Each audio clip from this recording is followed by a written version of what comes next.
రాష్ట్రంలో కమిషన్ల పాలన కొనసాగుతుందన్నారు బీఆర్ఎస్ వర్కింగ్ ప్రెసిడెంట్ కేటీఆర్. కమిషన్లు వచ్చే చోటనే కాంగ్రెస్ పాలకులు పనిచేస్తున్నారని విమర్శించారు.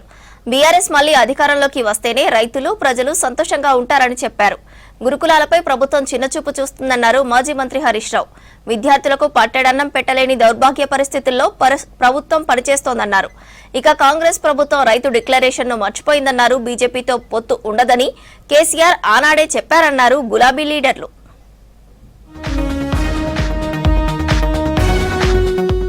తెలంగాణ ఉన్నంతకాలం బీఆర్ఎస్ ఉంటుందన్నారు ఆ పార్టీ వర్కింగ్ ప్రెసిడెంట్ కేటీఆర్.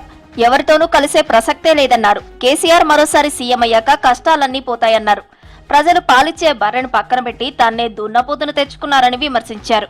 స్థానిక సంస్థల ఎన్నికల్లో బీఆర్ఎస్ ను గెలిపించి కాంగ్రెస్ కు బుద్ధి చెప్పాలన్నారు కేటీఆర్. వరంగల్ జిల్లా పరకాలలో పర్యటించిన మాజీ మంత్రి కాంగ్రెస్ ప్రభుత్వమే లక్ష్యంగా తీవ్ర విమర్శలు చేశారు.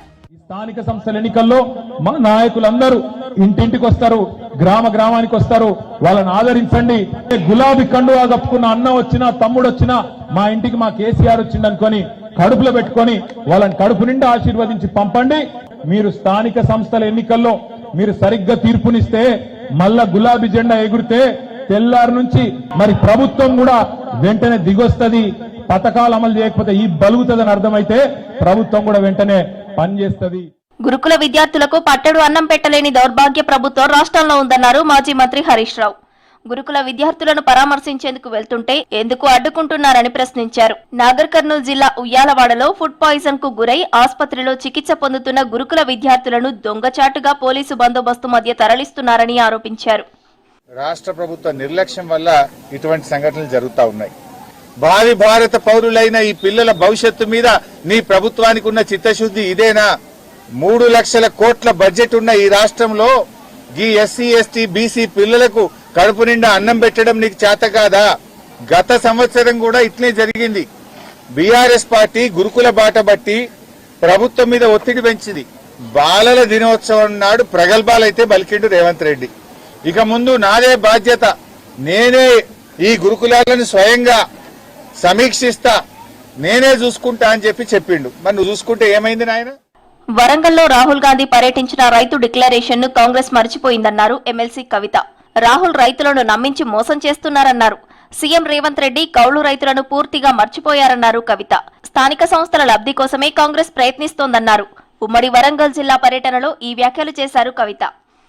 రైతు డిక్లరేషన్ ఏదైతే ఇచ్చిండ్రో ఈ రైతు డిక్లరేషన్ దీంట్లో మొట్టమొదటి అంశం ఏంది అనంటే 9వ తారీఖు నాడు మొత్తం మీ రుణమంతా మాఫీ చేస్తాం, మీకు ఇంక కావాలంటే ఇస్తే బ్యాంకులు ఎక్కువ తెచ్చుకోండి రుణం అంటే అందరూ కూడా పరిగెత్తి వెళ్ళి కుటుంబాలలో ఒకరు కాదు 2, 3, 2, 3 పేర్ల మీద లోన్లు తెచ్చుకున్న పరిస్థితి.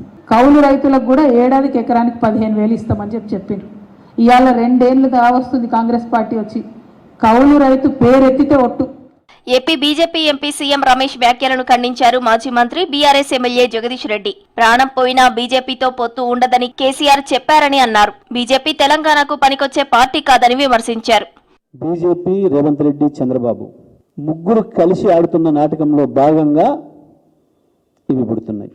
బీజేపీ ఎంత తాపత్రయపడ్డా, ఎంత ఎరలేసినా, చంద్రబాబు బీజేపీలో తోలుబొమ్మ రేవంత్ రెడ్డి ఇక్కడ ఎన్ని డ్రామాలు వేసినా, ఎన్ని కుప్పిగంతులు వేసినా కేసీఆర్ను ఉంచలేరు. అందుకే ఈ చిల్లర రాతలు, చిల్లర మాటలు. టీఆర్ఎస్ను బీజేపీలో విలీనం చేయడం కాదు, బీజేపీ వచ్చి కలుపుతానన్నా ఒప్పుకోడు కేసీఆర్. 6 గ్యారెంటీలు చెప్పి కాంగ్రెస్ నేతలు ప్రజలను బురిడి కొట్టించారని ఆరోపించారు బీఆర్ఎస్ నేతలు. స్థానిక సంస్థల ఎన్నికల్లో బీఆర్ఎస్ ను గెలిపించి కాంగ్రెస్ కు బుద్ధి చెప్పాలన్నారు.